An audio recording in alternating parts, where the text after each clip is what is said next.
At 6'5", Deshaun Greer stood out. He was caring. He was an individual. But not just on the basketball court at King University. He was a great guy. Across campus, for all the right reasons. He was funny because he was just different and he didn't really care what other people thought, but everyone liked him because he was so nice to everybody. Other King College students that maybe didn't fit in as well, he was their buddy. He should know Dylan Favor, one of Greer's best buddies. Yeah, room 311. And his roommate. In fact, Greer spent holidays and most Sundays. How many Sundays are there in about 3 or 4 years?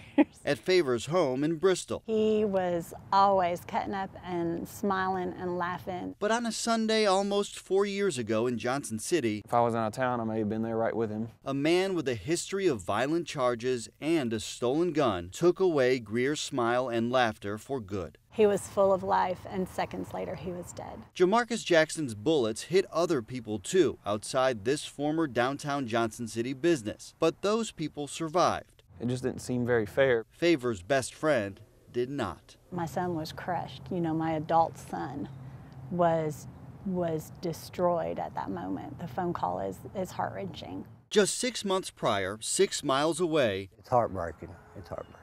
Bobby Lady reported the same gun used in Greer's shooting death as stolen. That was a brand new gun, had never been fired. According to a police report, he told investigators when he came home, he found his front door open and guns missing. Mine were locked up.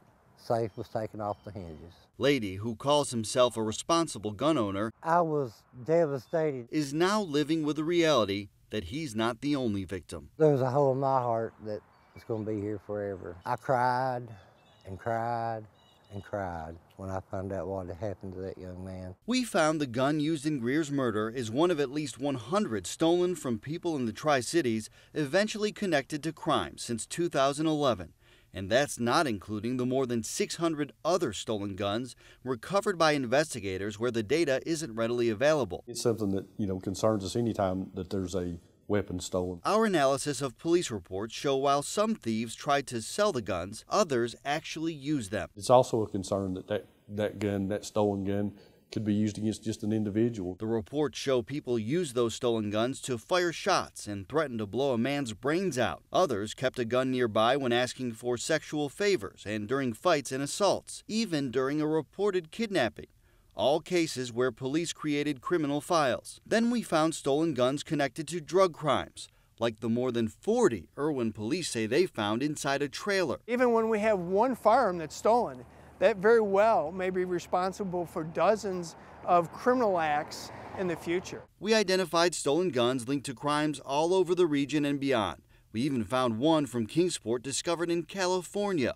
The pistol with a loaded magazine found in a man's front yard in Hayward, just 2 blocks away from this elementary school, not far from San Francisco. The gun showed up here nearly 3 years after its owner reported it stolen, when he said someone took it out of his nightstand. Stolen guns from other places ended up here too, their origins as far away as Virginia, Georgia, Pennsylvania, Texas, and even Alaska. Firearms and the criminal element, they know no geographical boundary. Federal Bureau of Investigation records show the number of guns reported lost or stolen increased nationwide every year between 2010 and 2015, up more than 20% during that time. The data shows during that same time period, Tennesseans reported more guns missing than people in all but 8 other states and the District of Columbia, more than 37,000 in all.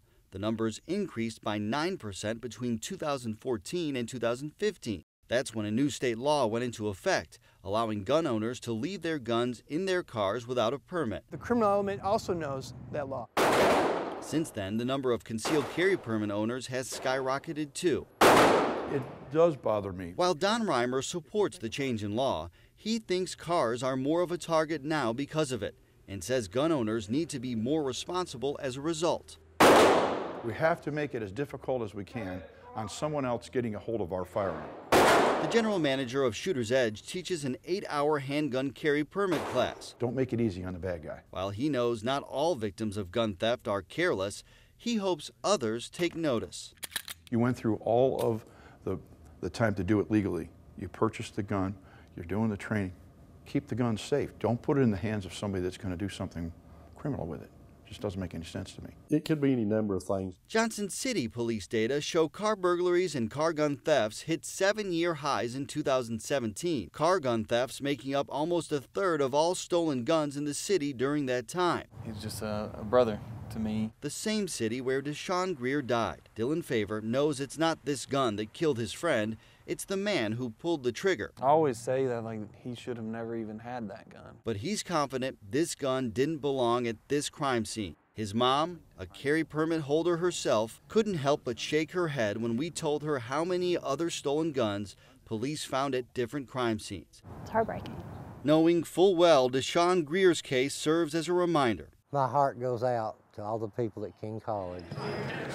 Outside Greer's old basketball court, there's another reminder. An award King University gives out every year to a teammate who shares the same attributes as this former player, a center who had no defense for a stolen gun. This is a loyal friend who would be there for you. It's really unfortunate to lose somebody as good as he was.